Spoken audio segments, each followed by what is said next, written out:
be starting. Here it is. And as always, if you would like to have a copy of recording, please leave your email or contact me afterwards. We will be happy to send it to you. Same with the questions. I may not be able to reply to all of your questions today because it's a very big law. So maybe I'm not aware of some of them, but you can email me after the meeting and I will do my best to find an answer to them.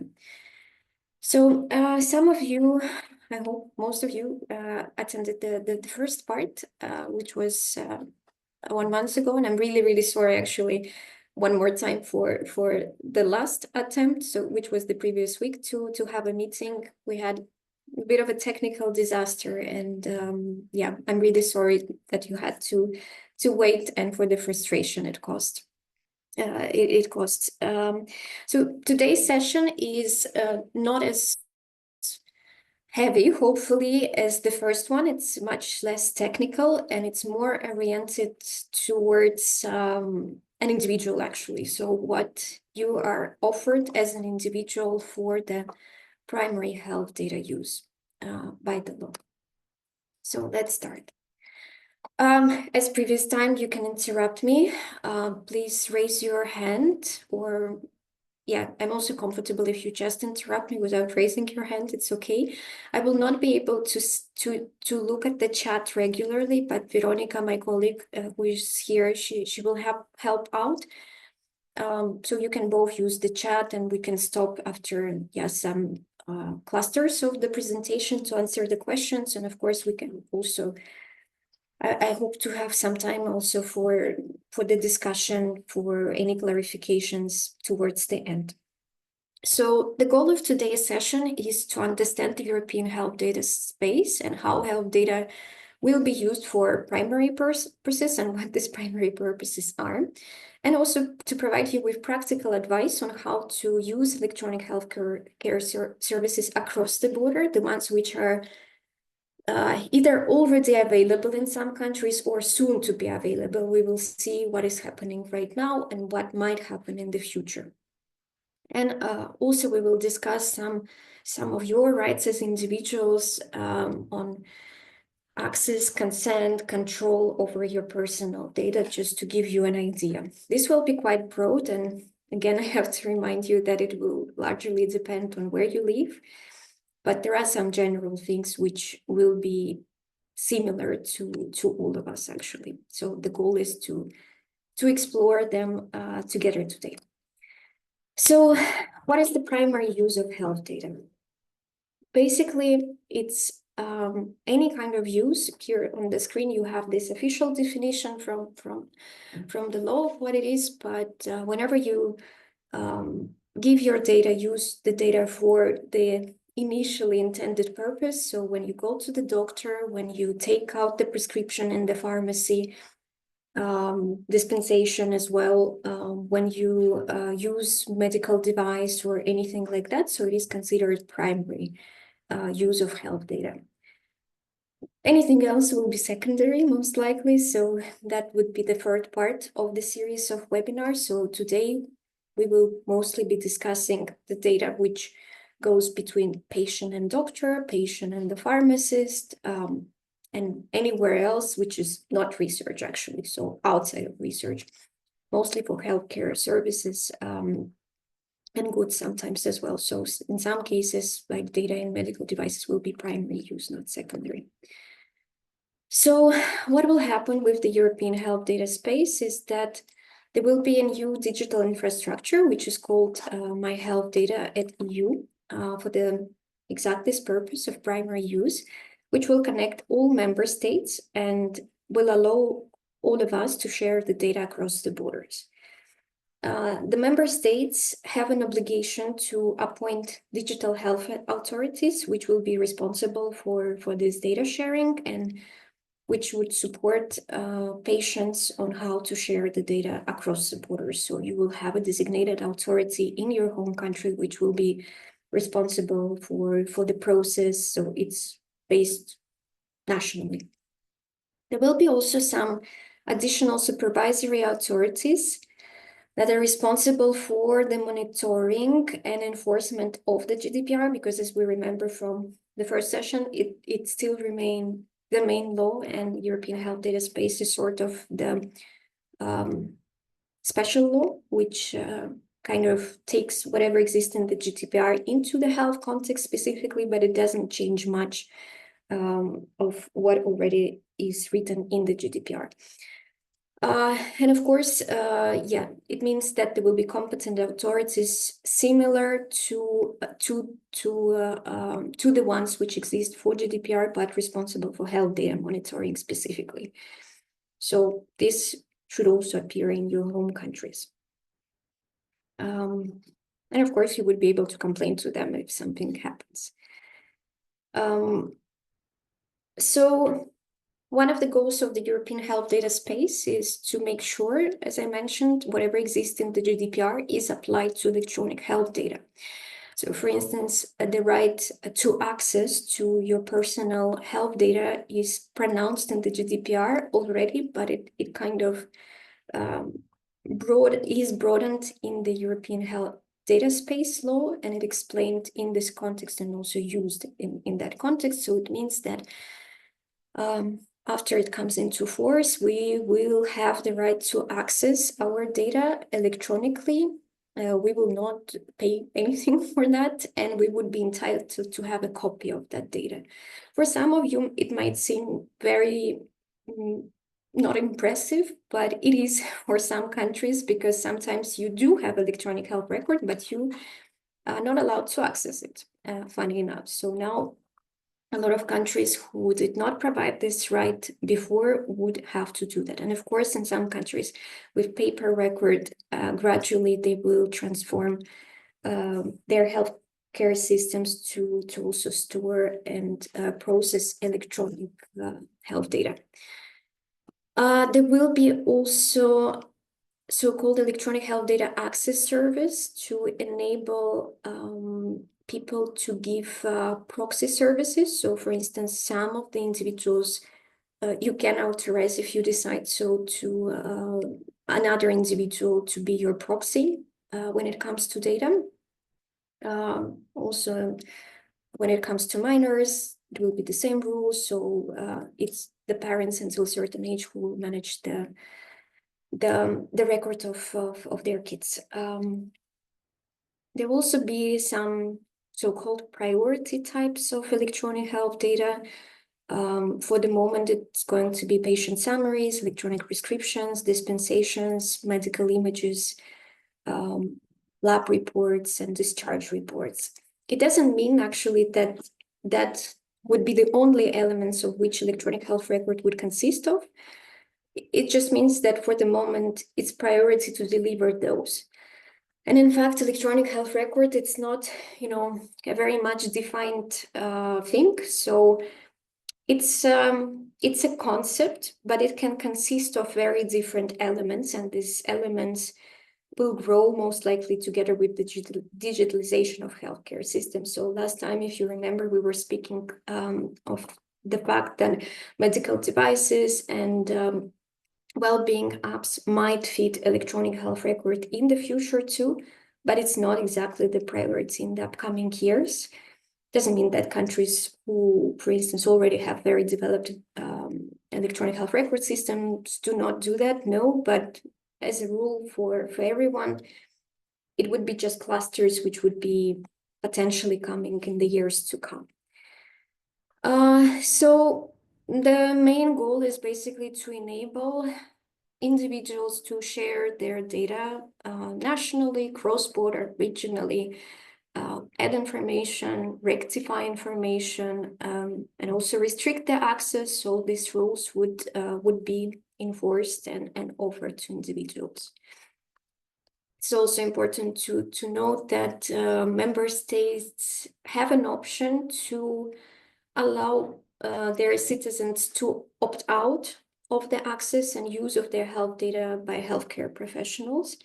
Again, it depends on the national country, whether it will happen or not, and how countries will do also in terms of whether they would want everybody to be part of electronic health record, or they will keep paper records and will allow opt-outs. It's really the national matter.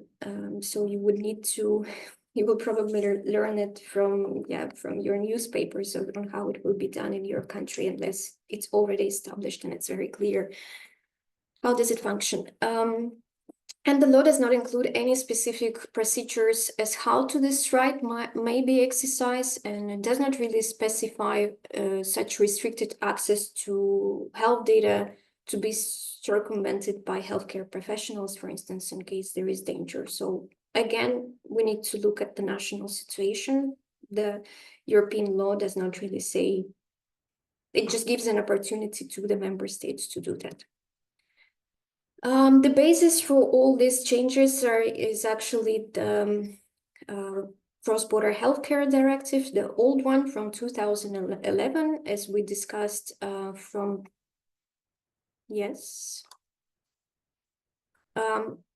we discussed the last time,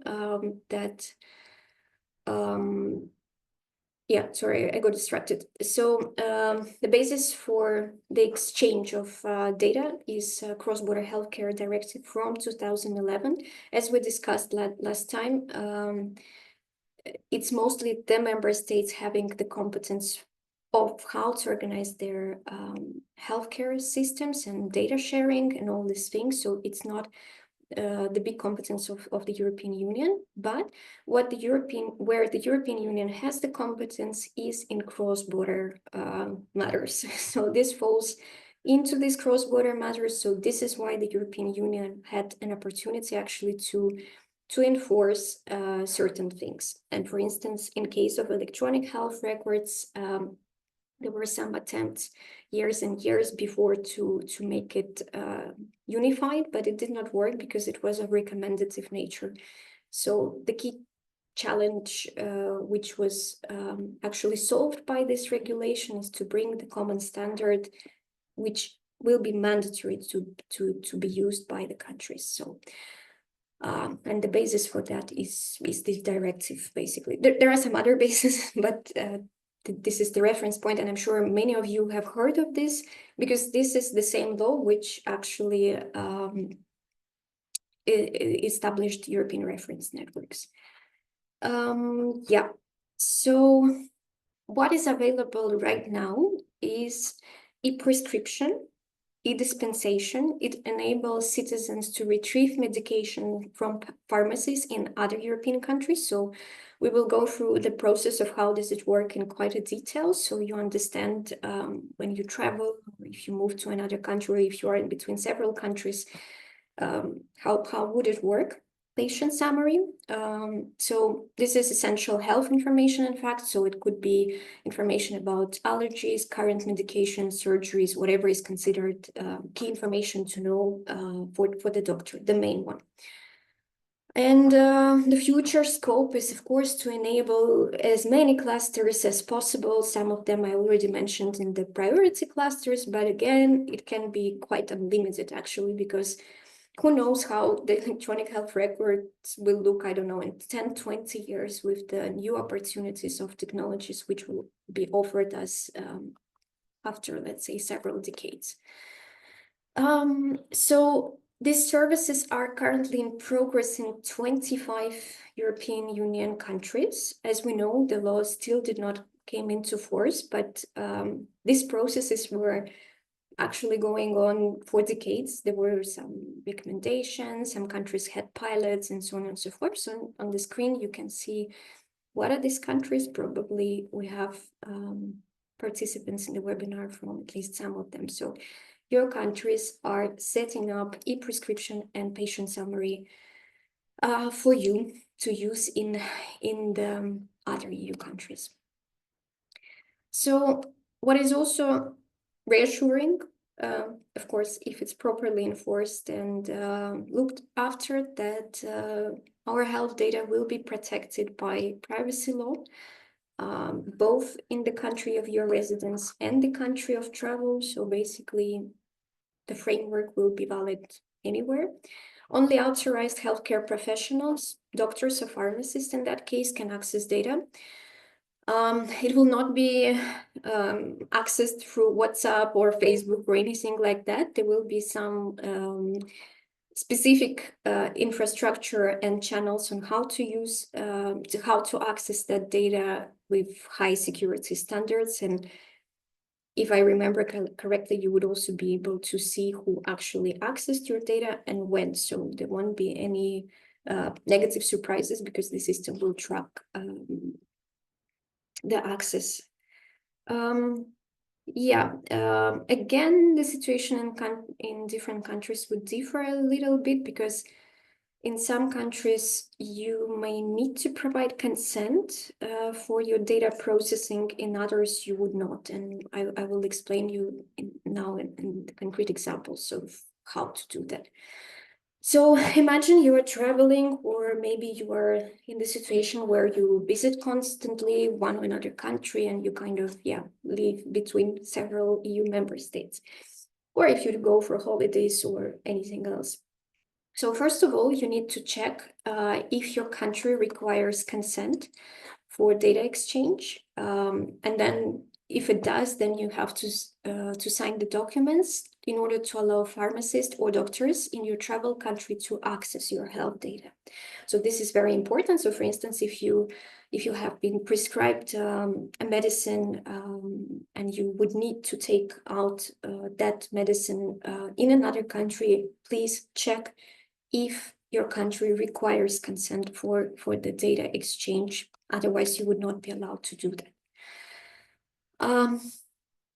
As I said before, there is this magic cross-border healthcare directive, and thanks to it, as any European Union citizen is eligible to seek healthcare abroad, either like if you become ill unexpectedly during your temporary state or anything like that, or if you have any incident and you require urgent treatment, we do have equal rights to healthcare services in any country of the travel within the European Union. It's also handy to have, depending on, of course, any private insurances you have, but it's very, very much recommended to retrieve your European health insurance card from, again, it depends where you are.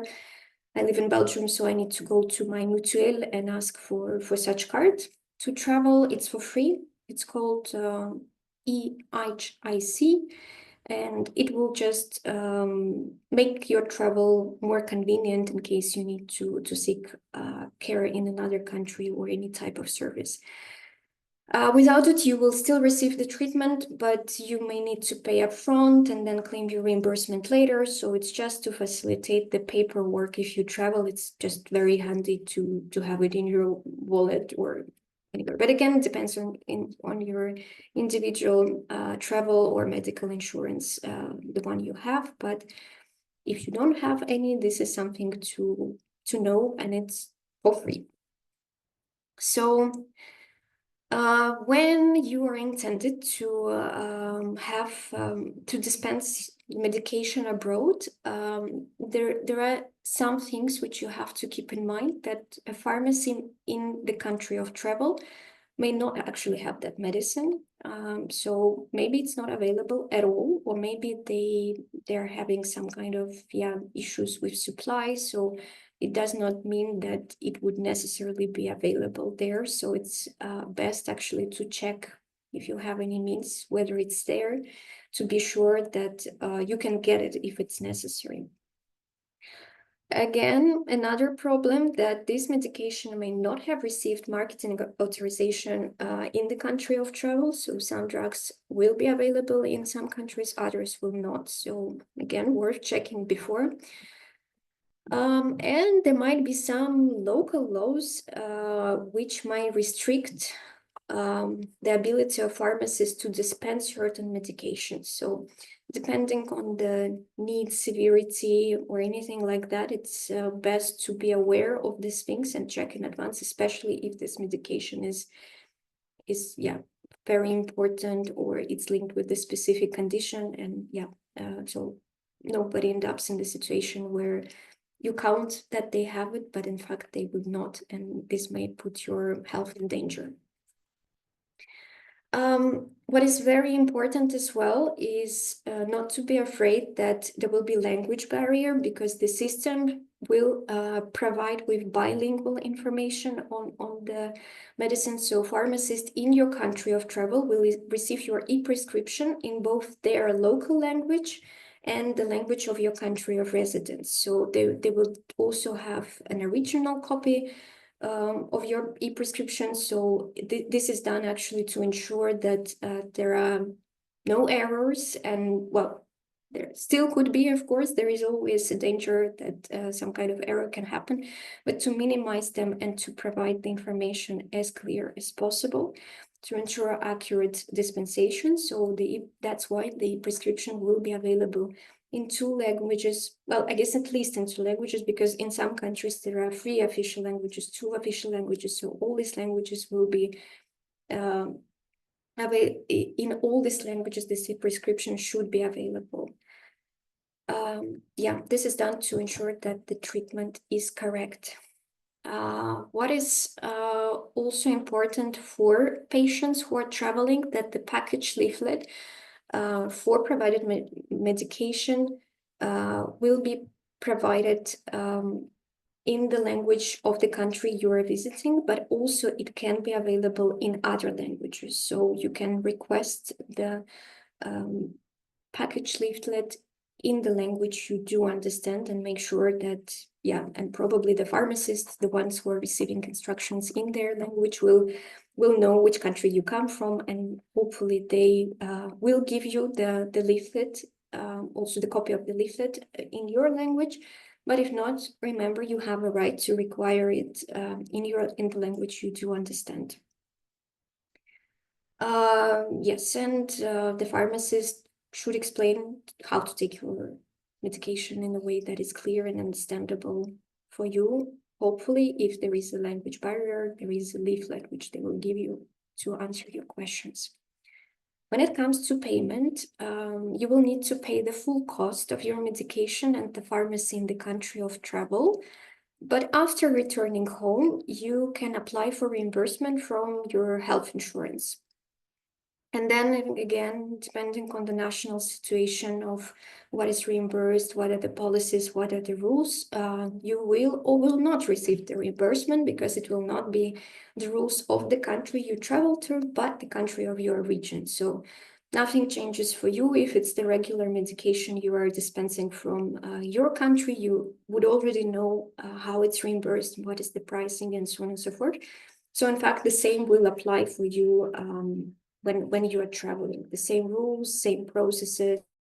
Well, not maybe the same process, because you will have to go through the special process to say that you took it abroad, and yeah, to claim. But I cannot explain this to you in detail, because it would depend on your national insurance. How does it work in there? Important to understand also and remember the thing that there are certain restrictions. So for instance, you cannot retrieve medication prescribed via electronic prescription issued in another EU country while you are still in your country of residence. So if you intend to travel abroad, for instance, or you think, yeah, there it will be available and I will get it, somehow, you cannot while you're still in your country. So it's only when you are actually in the place of your travel. Yes, so the cross-border electronic services will not allow for dispensing of prescriptions issued abroad. Saying, if you receive the paper copy of your prescription while traveling and it contains all the required information, you can present it to the pharmacy in your country of residence. So for the moment, it's equal. So either it's dispensation, or if it's the paper copy, for the moment, they're kind of equal. So don't be afraid if you don't have, if they don't say, yeah, we did it electronically, but yeah, it could be paper as well for the moment. I don't know how it will change in the future. Maybe there will be, an attempt to abolish paper altogether. For now, no, but who knows? Yeah, as I mentioned, paper prescription should work as well for the moment. When you are acting on behalf of somebody else, you must follow the national regulations of the country. Yeah, there will be specifications of how to do that and can you do it at all and so on and so forth, because it's actually each country, again, they will have a very specific rules on how on data protection and all this kind of other processes, and it may affect actually your ability to purchase medicines for somebody else, but again, depends how it's organized nationally. Most likely you will have to provide your ID card. If you are acting on behalf of a minor, you would need their birth certificate and maybe some kind of documentation authorizing you to act on behalf of another adult if it's the case. So in most of the cases, if you're doing it for yourself, just your ID card will be enough. Again, restrictions specific to the national situation. Some countries may not permit you to buy medicines for the others. So again, important to check in advance what the local regulation says. For maybe potential bigger sense of safety and security, doctors and pharmacists will not have an automatic access to your health data. They would need consent. Basically, their access would depend if patient data is available altogether for cross-border services by law in both your home country and travel countries. And as I mentioned before, in some countries they will require the consent, in some they will not. So it all depends on the unique situation, but the access is really not automatic. So it's, there are some protections for not randomly accessing it. And remember, when somebody accesses the data, it should be visible in the system of who, when, like even maybe exact hour. I don't know yet how it looks like, but from some pilots, which I have seen before, there was actually like very precise timing up to the second when the data was accessed and by whom exactly and the place. In some countries of travel, healthcare providers may ask you to sign an additional privacy statement in case it is needed to comply with their local laws. So who knows in which country and how, but don't be afraid or concerned if this is the case. They might be required to do that by their national. So patients should be informed about the possibility of making their health data available for electronic cross-border services. It is not necessary for you to inform your healthcare provider of your travel intentions, so it does not have to be the case. And each member state has different national portals. So if you have a country where you travel regularly or you are intended to stay there for sure a long time, it's best to contact both your national contact point and maybe even their national contact point for resources, rules, or any type of restrictions which you may face there when it comes to, I don't know, medicine dispensation and in the future healthcare services. Today we're discussing mostly retrieval of medicine in another country, but the similar procedures will be also for accessing a healthcare service abroad. So this is the first section actually of today's webinar, so we can stop here to answer the questions. The second will be more focused on the rights. So let's see if you have any immediate reactions, questions, or something for me to make a note and get back to you later in writing in case I don't know the answer. So let me know.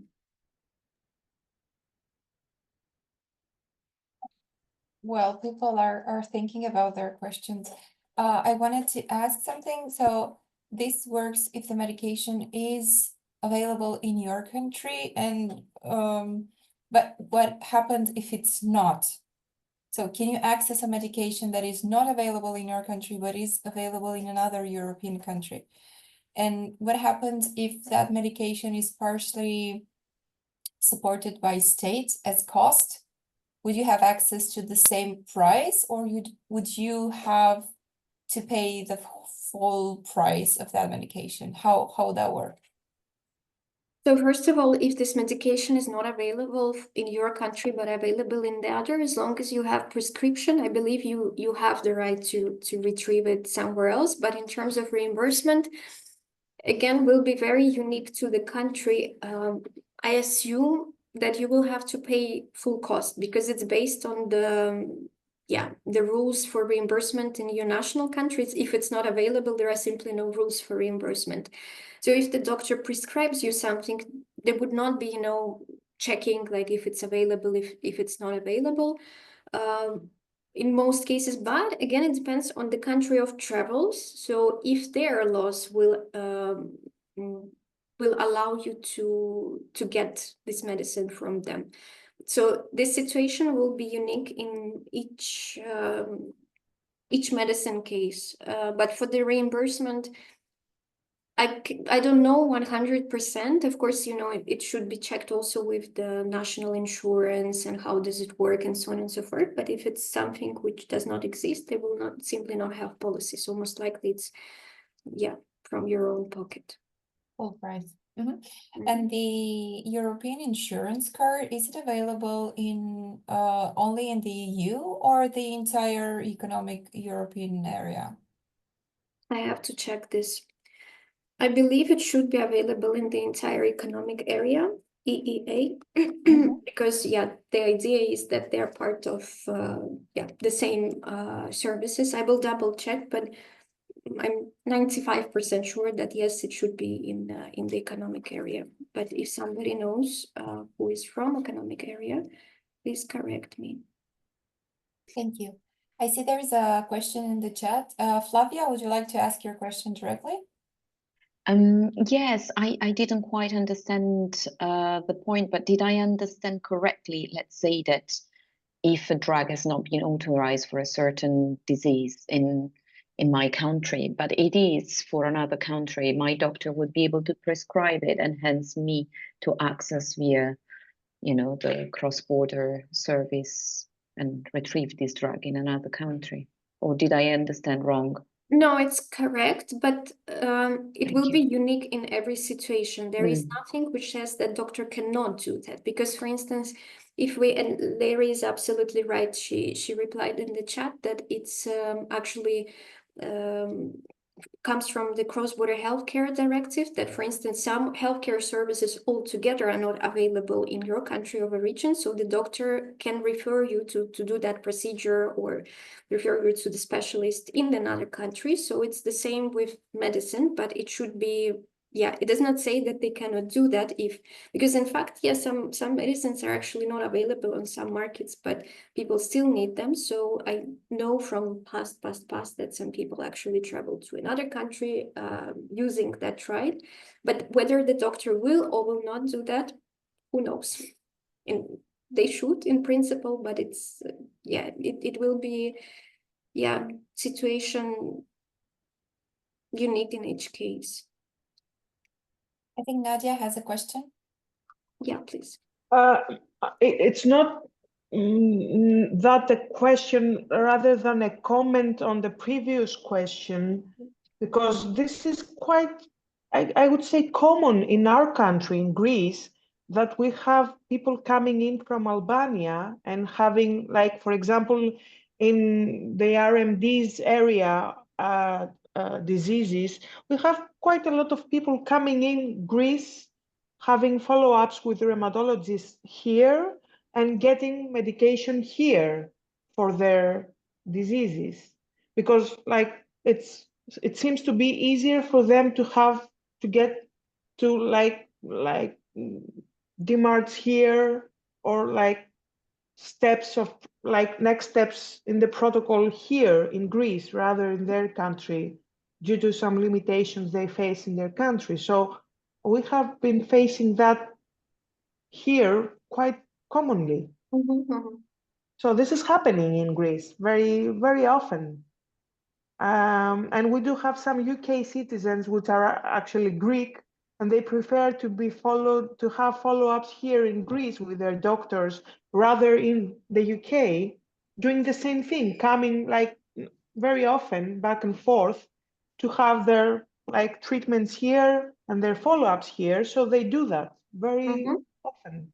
So yeah, like it's happening actually for Yeah, us. that's absolutely correct. And just to feed into the discussion from the chat, it's true that there can be some bilateral agreements between the countries. They may not even be the EU countries necessarily, like Albania is not part of the European Union, but there might be, yes, some agreements between countries. And yeah, the key question, and even this question arises, it's not exactly the topic actually of our conversation but today, but it's quite interesting, you know, in terms of reimbursement of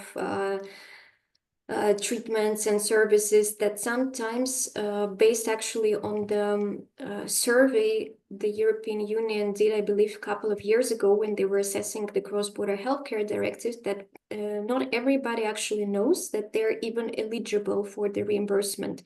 Not necessarily of the medicine, because it depends, like it really, really depends like on the reimbursement system list of the country or origin. But for instance, when people seek doctor care in another country, not everybody knows that they can have this reimbursed actually within the EU. So that's lack of information is big problem, and also sometimes it's the national contact points who do very poor job of informing doctors and the patients of this option. Sometimes doctors do not say that, and it's the patient who has to come and say, hey, I actually have this right, can you refer me to here and there? I found, you know, that this healthcare service is available elsewhere, or treatment or something. And in some cases, they would have to pay out of pocket, but in other cases, it's the state which will reimburse them, or the insurance, and so on and so forth. Again,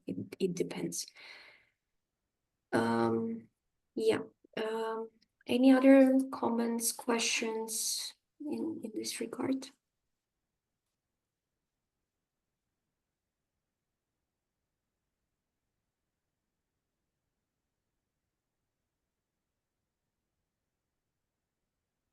Yeah, so I then don't see any hands raised, so I think we can continue. yeah, Leonidas gave a perfect example also of yeah, how cross-border healthcare works in the chat. So meanwhile, we can get back to that later as well if something else arises. But let's move to the next part, which is mostly about your digital rights in relation to your health information. I must say this is not limited to your electronic health records. You can apply it also to other areas of your life. Today we're discussing it in the context of the electronic health record, but these rights are universal actually to your personal data. Most of them are not absolute, so there might be some conditions you have to fulfill in order to do that.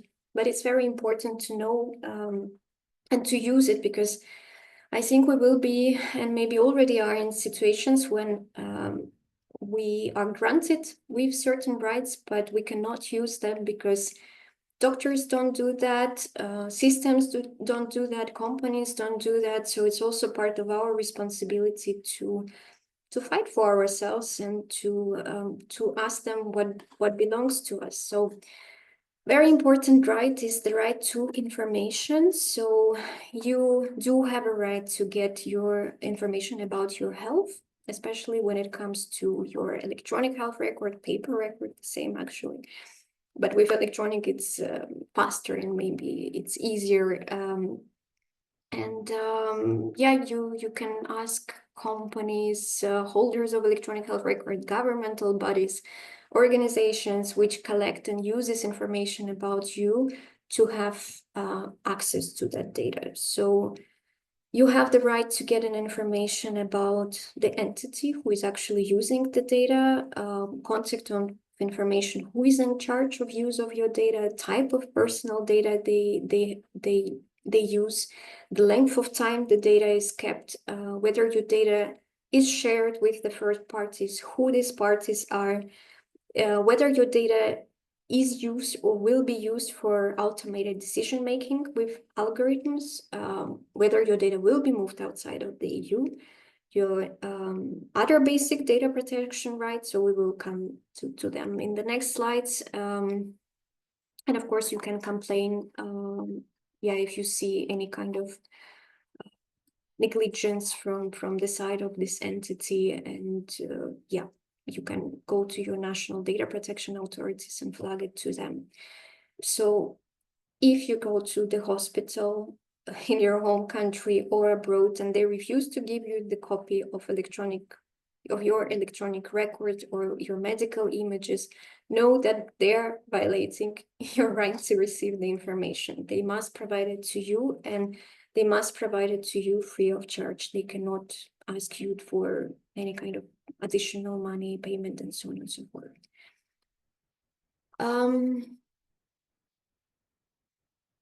All this information should be provided to you in a transparent way and concise, and making sure that you actually understand this information. So they need to have terms of service and privacy policies which are easily understood. And here I'm potentially speaking about electronic health records, but there are plenty of other apps and platforms and other things where the data is used, but we actually don't fully understand how it is used and what are the implications. So if you feel that you don't understand and they just give you 50 pages of terms of reference, it means that they're also not doing a really good job to provide you with your right to information. It can also serve as a basis to complain that it's simply not presented in a understandable to a human being way. No matter how your information was collected, you have the right to ask for and obtain information from, again, company, governmental body, organization, whomever actually who holds any personal data about you. And they need to provide it to you free of charge, copy of the data, and all the information which they have, and same, so you can access that data. So it's both rights to access and right to information. They're quite similar, a little bit differently, sometimes interpreted, but again, you can access and you can require copies, sometimes maybe electronically as well, if it's convenient for you. But I would like to warn you, be very, very mindful of your data, because now in a few years' time, we will all have more electronic health records about ourselves. So think twice or maybe more times before you decide to send it to somebody via Gmail, WhatsApp, and places like that. This is not really secure. And sometimes it may have certain implications to you without you realizing them. So be very mindful of your health data. Know that it's very expensive, actually, that it's worth a lot of money. There is even a black market for electronic health records. Who knows, what information they are retrieving from that. And you all, just to illustrate, it's again not exactly the topic of our today's conversation, but you might have heard about different direct-to-consumer genetic test companies, such as, I don't know, Ancestry, 23andMe, and things like that. So they appeared on a global market probably 10 years ago, most of them, and they become very, very rich, but not because they were providing this service, but because they were selling that data to the third parties. And whomever was doing this test were actually signing the agreement that their data might be transferred to the third parties, and that these companies have unlimited right to store your genetic material. So you can think, of your health data is basically pure gold and behave with that accordingly. anywhere you use it and things like that. And even if you think that it's not important or you are not that important, you are.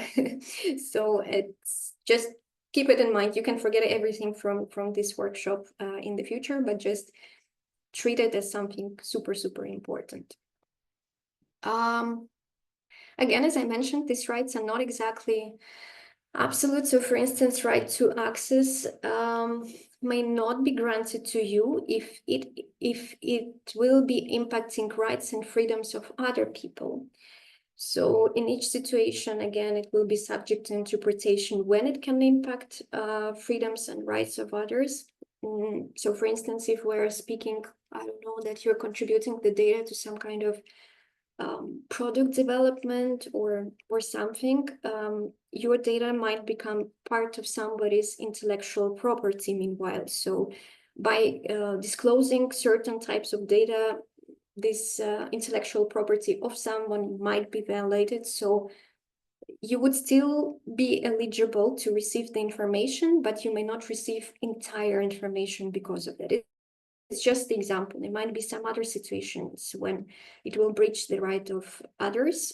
So each case will be unique, but it's not the same for the right of information. You right to have information is more or less absolute. It's just to access, what is a little bit different.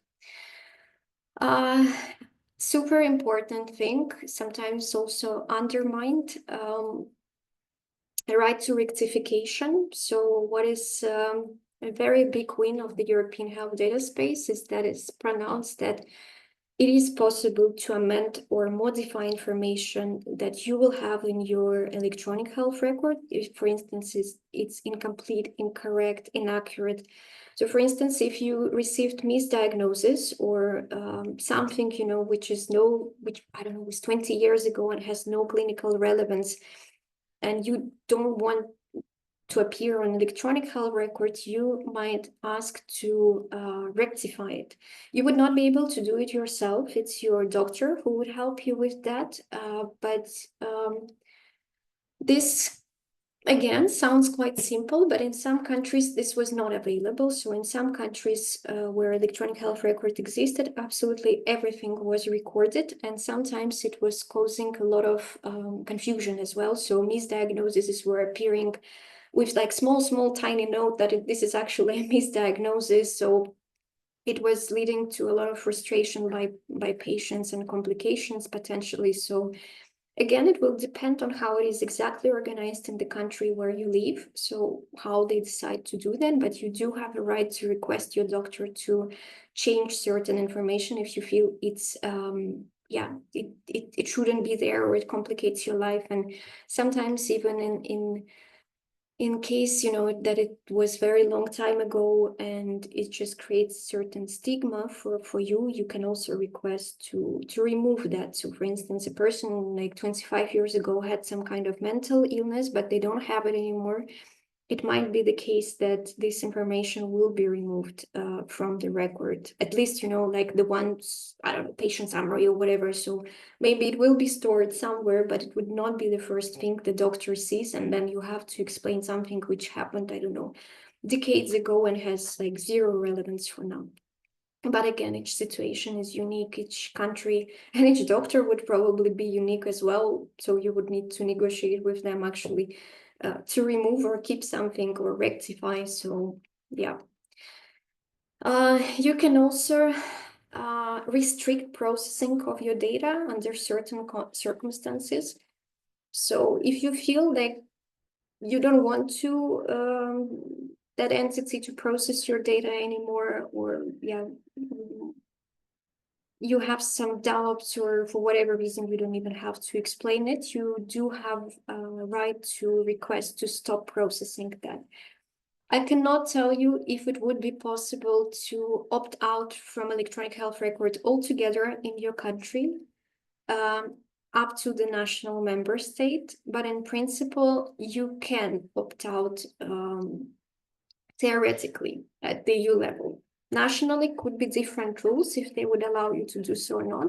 But you can really, really argue, for instance, if you don't wish to have it, why you don't want the data being processed electronically. You also have you can enforce this right if you don't understand actually the conditions your data is kept. So for instance, when you don't understand whether it will ever be deleted, whether you feel that the data is completely inaccurate, but it's being used somewhere, it's no longer needed for the purposes it was collected, and things like that. So you can, under certain circumstances, exercise that right. Again, this is broader than just electronic health record, and I really believe for the moment that electronic health records will be a safe environment to share the data, and that they will bring more good than harm to all of us. But there are plenty of other points where things can go in a wrong way. So you can, withdraw your consent, you can stop sharing, and so on and so forth. You do have this option. You might need to fight for that though, but the option exists. This right to erasure sometimes is called right to be forgotten. So this is a more common name of that. So depending again where you live and which field you work in, you might have heard lately about this right to be forgotten. It kind of appeared mostly from cancer patient community because they would like to have this right. For instance, if the person is in remission from cancer, to stop, having it appearing everywhere that they do have cancer, because in fact, it can be very discriminative. And if it happened, I don't know, years ago, like there is no longer need to mention or notify, everybody that at some point you had cancer. Because it might affect, I don't know, in some cases your employment, maybe some even, I don't know, for instance, if the person is waiting for a transplant for another condition, and this appears as a factor which might influence them not to receive the transplant. So there are plenty of situations when this could actually harm the person, and this information is no longer needed. Not an absolute right, so it's only in certain circumstances you would be able to exercise that, but there are more and more cases when this right is being exercised and recognized as well. And so if you are in the situation where you would like to be forgotten for one or another reason, you do have this right. It would not work as absolute. In terms of data of minors, it's important to note that personal data you or your child provided before you were 16 years old can be deleted at any time of your request. The age requirement for children here may be different in some EU countries. It can be from 13 to 16 years old, so it would really depend. But there are some rights given to people who record was not managed, or not necessarily record, but information sharing, data sharing was not managed by them, by their parents, to come and say, I no longer want that, I'm an adult now. Yes, Daniel, please. Yeah, Jelena, I'm intrigued by what you said about the right of being forgotten. Because if this electronic health record is supposed to be accessed only by healthcare providers and alike, there should, by definition, not be a threat for you to be disadvantaged in face of an insurance or an employer or potential employer. So I would find it counterintuitive to delete any past medical data, except if it's a wrong diagnosis, maybe. But you mentioned cancer treatment, and we know that many cancers have a second outbreak or third, so it would be counterproductive to want to delete that data. So I don't feel reassured when you cite that example, because I would think that this data cannot be used outside the context that it was defined for. Or am I naive?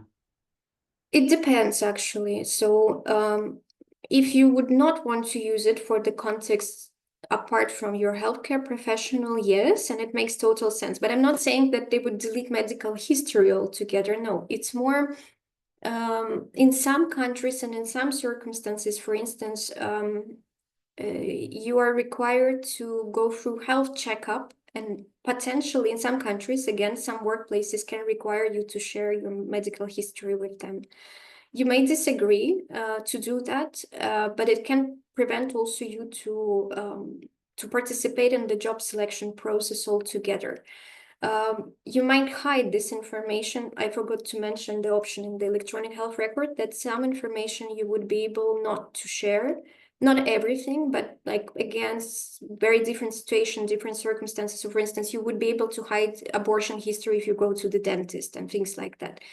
There will be like records which are accessed universally, so it does not mean that it will appear altogether from your record or any person's record that they had one or another condition in the past that would actually be harmful for potential understanding of, I don't know, future conditions and if cancer returns and so on and so forth. But it's rather, if you share that data beyond your doctor, and for instance, now we're also speaking of opportunities to share your data for different purposes, to donate your electronic health record for whatever you seem fit and whatever. So it goes a little bit beyond doctor and patient relationship. So I'm more speaking about these cases where you might feel like, I don't know, you gave your data to some kind of startup to investigate something, but you no longer want, and you want to, to be opt out, for instance, completely from, I don't know, any research on cancer because you're cured.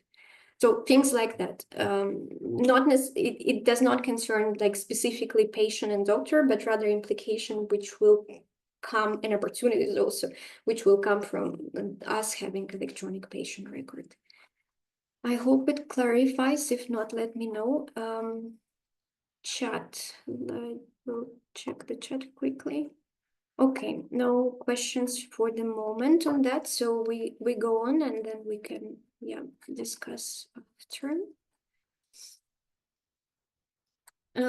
Yes, so the right to be forgotten, right to erasure, you can ask for the deletion of this information, but if the company created certain information, product or anything based on the data you shared, they will keep it. They would not delete the product altogether. If you leave the platform, for instance, actually a very good example is Facebook, which is now Meta. Before, it was not actually possible to fully remove yourself from Facebook. So I did that 4 or 5 years ago. I deleted my Facebook profile, but they still store my files. So if I want to, I can access like all my history for the times I had Facebook, which is illegal, but they do it, and then they choose to fine big fines to the EU. Maybe they changed now, but like several years ago, it was the case. Here, again, might not be relevant for the electronic health record specifically. It's a little bit different environment, but we're speaking about, different data sharing points for different purposes. You can complain if they don't, fully remove the information you're eligible to remove, and it's legal to do that.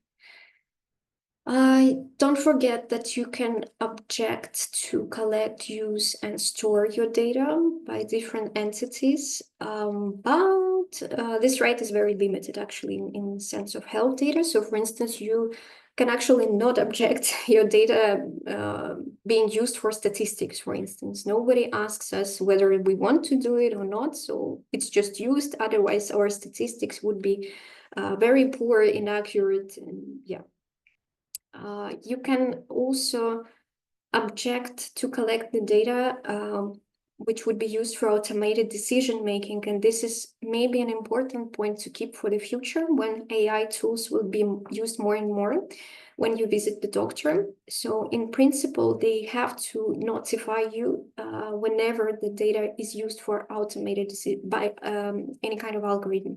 So if they just take the data from you and run it through algorithm, which will make a decision on your diagnosis, you have the right to know, and you also have a right to refuse to do that. But who knows, if the doctor would do it, quietly and just pretend that he you know, it's his decision and whatever, but in principle, you do have a right to object for your data to be used for any automatic decision making, and you have to be asked for that. If your data, for whatever reason, is used for direct marketing, you can also object doing that, and if they keep doing that again, it's illegal and they're facing huge fines for doing that. When it comes to data used for secondary purposes, which would be the subject of our last session in the end of the month, it depends where you live. In some cases, you would be able to say no. In some cases, the consent will not be required. And I hope that we can discuss all these cases in detail when the time comes, because it's quite a complicated legal environment, when it's required, when it's not. And it's also very crucial as an individual, as a patient representative, to understand these implications. Again, coming back to potential use of artificial intelligence, if, for instance, the data is entered in some kind of automated system and you consented to that, and you know about it, you still have the right to explanation. So if the system comes to a certain conclusion, whatever it is, especially if you're using, let's say, some kind of device, and the device tells you, hey, you might have, you know, this and that, or the doctor comes to the conclusion. So the same as in the relationship with the doctor, you always have a right to have an explanation of how the machine or the doctor came to a certain conclusion. So when you're at the doctor, they must explain you why they're coming to one or another conclusion, with AI's help, without AI's help. So this is the right to explanation. And of course, it is also linked with your ability to challenge certain decision making if it's made through this automated system. Ask for review, ask for second opinion or second run or whatever. And of course, yes, we hope that AI would give more opportunities, especially in the case of rare diseases. But we should all be mindful that these tools are not perfect, and probably they may never be perfect. So it's good to give them a try, but not maybe, you know, blindly follow everything what they say. And of course, the big part is played by the doctor, but I'm sure all of you have a personal story of how sometimes it's good not to trust even your doctor. So it's also not always good to trust the AI, and it's up to us to challenge, to request, to exercise our right for explanation of how one or another object or person came to the conclusion about us. An extremely important right, which was kind of sleeping for many years, right to data portability. This right is pronounced in the GDPR, but it was not really the right which could be exercised by any. But hopefully with the European health data space, this right will flourish, and we all would be able to have our health data portable, meaning that we can use it in another country, that we can bring it with us while we travel, we can access it at any time, any moment. And it also means that you can move from one platform to another, because in some countries, for instance, electronic health record would be provided by several providers. And maybe if you're not satisfied with one and your country gives you the opportunity to choose the other provider, you can also transfer between different providers of that electronic health record. Again, it depends if this opportunity exists. Maybe it's one system and you can't really do that. But the idea is that we do have a right to portable data, but the infrastructure should exist to allow us to actually move that data. But the right to move exists. You are not stuck with one provider or anything like that. Not necessarily, especially if there is some kind of competition between different platforms, providers, and so on and so forth. And this is it. So I'm switching off my screen just to see all of you. And we have around 20 minutes to, yeah. Any questions, comments, maybe also wishes for for the next sessions. If you already have some topics of concern linked to secondary use, you can also share it with me today, and I will try to include them into the presentation for the next time.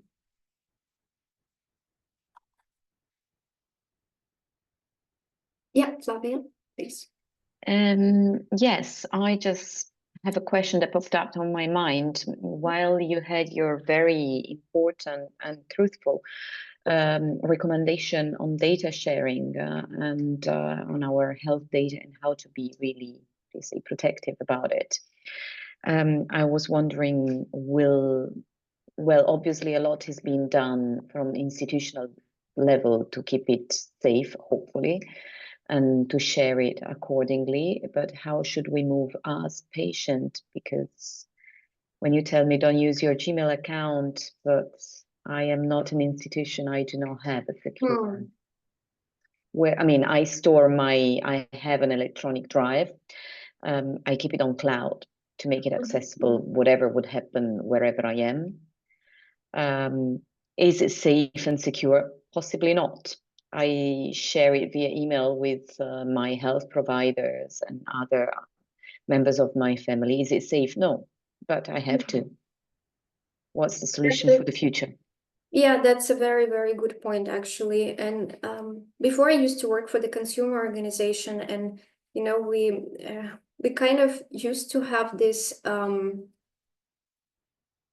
belief within the consumer movement, which is a little bit different from patient movement, that, but I think it can be applied to your question very well, that we cannot put all the burden on the user, on the consumer, on the patient, and we need to choose our battles. So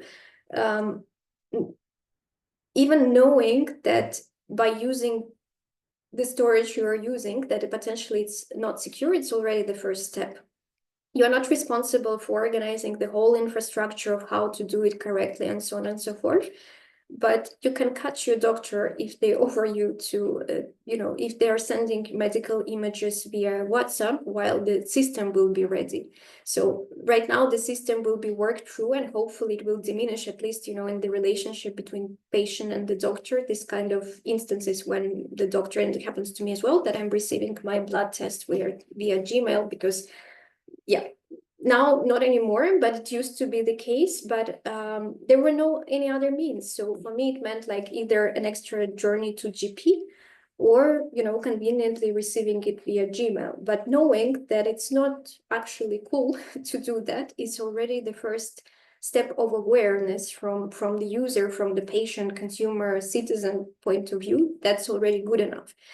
There can be, of course, some things which we can do to make it more secure. I don't know, using better passwords, changing them from time to time, things like that. But our impact is limited there as individuals, but awareness is the key. Yeah, I know that in Italy we have registered emails like PEC, which are an official kind of. In Switzerland, you can store your documents and have some space in your e-banking. It works like a caveau, an electronic caveau. That's something. So there are options, but it will have to be developed something, I think, specifically for this, because if you expect us, I mean, if Europe expect us to share and to have our data available electronically like this, I will have to know how to treat them accordingly, because only telling me, yes, it's dangerous and actually you are at risk is maybe not, yeah, but thank you, yeah. No, absolutely. And the solution which will be used in the future, so what will come with the European Health Data Space, is the EID. So it's the electronic chip on the ID. So the idea is that we will communicate our information, like electronic health record prescriptions, with this little chip on EIDs, because it's an obligation for the member states to use EIDs. It was, I know that in Italy for many years you used paper IDs. So I believe that either it's no longer the case or soon will no longer be the case, because EU member states in the last few years, they had enormous amount of digital laws, which they have to implement requirements of different sorts. So this is linked also with the new infrastructure. What is also probably good news, well, not probably, but good news, that they are developing the infrastructure themselves. So we are not relying on big tech from states. So it's not Google who will offer us a cloud where we will store everything. So it is an independent infrastructure, not linked with, but with some, things like, for instance, in France, the French health data hub is actually offered by Microsoft, and they have been trying to challenge the decision. So French data hub will be part of, this electronic health data space. And yeah, it's offered by Microsoft. Their data protection authorities have been trying to challenge this thing and so on and so forth. Unfortunately, we are in this situation where we are too reliant on big tech giants from elsewhere, mostly from the States. And we do not have, also the case actually for electronic health records, there are very few providers which are coming from Europe. Maybe some people woke up now and started to develop European electronic health records, but a lot of these providers are not coming from Europe, regrettably, unfortunately, but it's also, it's the part of much bigger problem of, how our world functions. So all together, and there is some, damage control which can be done with all these, foreign companies and so on and so forth.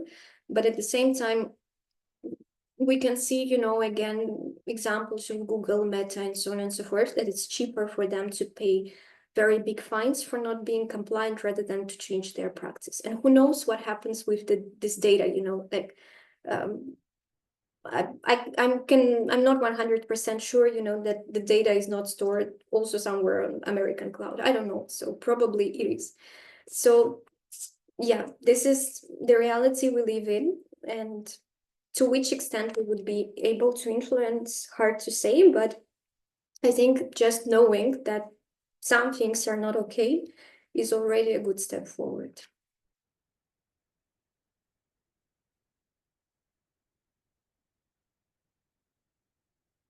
Anyone else?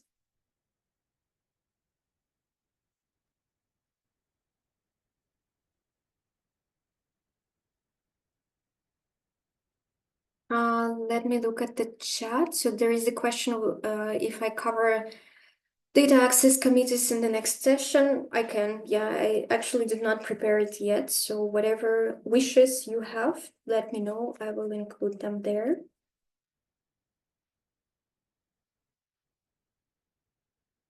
Yeah, I think there are no more questions or comments, so I can give you back 15 minutes. Again, you have my email details, so you can write to me if, again, if you wish something specific, it's our last opportunity next time to meet. So any questions, any requests to cover something, maybe you don't understand some things, I'm here to answer this question, so please don't hesitate. And if you would like to receive a recording, because unfortunately there is this Zoom registration system, I do not have access to your emails, maybe fortunately, because it's data protection friendly. Just drop me a line or leave now the email in the chat and I will send you the recording. If you want the presentation, same as before, I'm happy to share. Some people have asked for the slides, yes. Mm-hmm. And some people have already left their emails in the chat at the beginning of the Very session. Good. Excellent. Yes. Okay, then I thank you for your time and attention. Thank you so much and have a good week. Thank you very much. Bye. Have a lovely Bye. evening. Bye. Bye. Bye.